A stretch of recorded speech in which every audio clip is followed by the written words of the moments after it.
with everything changing now, obviously more women are getting masculine. You got Ronda Rousey, or they're getting professional UFC fighters. Yeah. How does a man deal with a situation of domestic violence of that case? Like you got a woman, because typically a woman's punches never hurt. You can just call the police. But now I you don't got know. a woman. I've been hit by some women that it hurt. Let me tell you. Yeah. Yeah.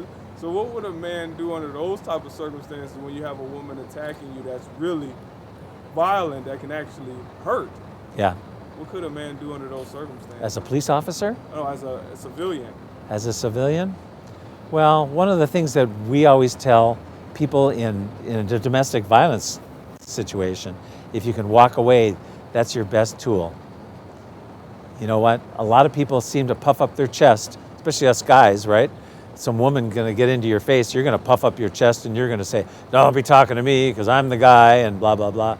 And I always tell, especially if the guy gets arrested, I go, hey dude, you know what? Your best bet would have been to walk away, because that's your best tool. Because, and with a cop too, you know what? I'm not the biggest guy in the block. I'm certainly not the toughest guy in the block, because I've seen some big guys come up to me and confront me. But my best tool is my communication skills.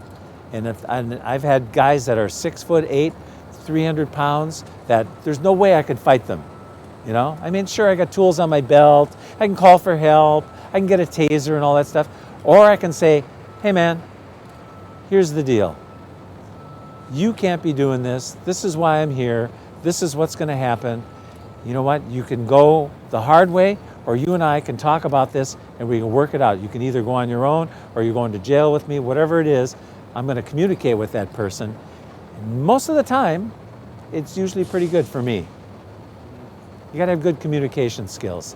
And I think that goes for even a woman that you're talking about that's ready to kick my butt. What do you believe is the most difficult thing you've overcame since being a police officer? I think probably the most difficult thing that I personally overcame as being a cop is going to be, I have a temper. And it's very hard for me sometimes to control my temper when somebody is very insulting and they purposely want to get at you. It's very difficult. I can see how a lot of cops get in trouble because they just vent it out. That's very hard for me.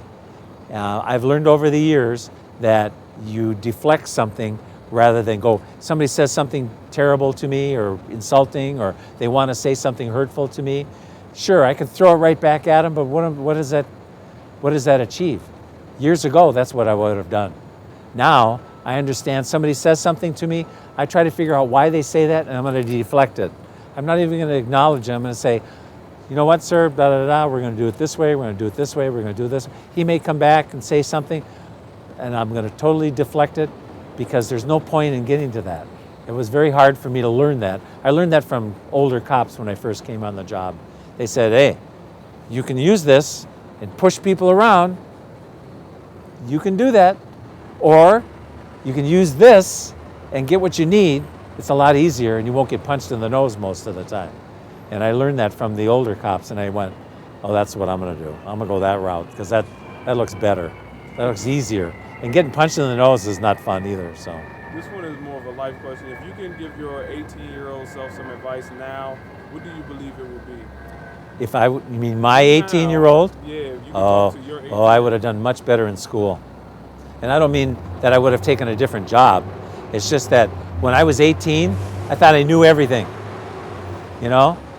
If I would like to go even farther back. I wish I was back in high school, because I would have been the biggest butt kisser you ever saw to my teachers, and I would have totally paid more attention. So I could have, and I went to college, and I went to an okay college. I should have gone to a better college. And I could have done that if I would have done all that in line. And as an 18-year-old, first of all, I would have never survived as a cop as an 18-year-old, because I didn't have that discipline. Somebody would have told me something, I would have just blown it off. Wouldn't have taken it as anything. It would have been not good. So as an 18-year-old, I would probably say, you know what? Listen to what people are telling you. especially the older people. You know, when I was 18 and my grandfather would tell me stuff, I go, what does he know? He's old. What the heck? And then when I got to be older, I realized, yeah, most of the stuff he was saying was pretty much spot on because he did it, you know, that experience level, and I wasn't listening to that, and I probably should have. Last question is if there's anything else you want to leave with people. Police work is changing. I can tell you that people that want to be a cop or are interested in being a cop, I totally recommend it. It's a great job. Right now, it's a very difficult job. We are at a crossroads in police work in America. We are looking at enforcement models where we have a militarization of police forces that are going out trying to tell people what to do, versus we have a model which we call community era model. And that's what we're doing here at LAPD. We're trying to get people to work with us because we learned that putting everybody in jail and pushing people around does not accomplish what you need to do. So we're trying to go in a different direction. With my boss, Chief Charlie Beck, I think we'll get there. Thank you for watching A Wise Way. Subscribe to stay updated, share to pass the knowledge, or view our other videos on the left.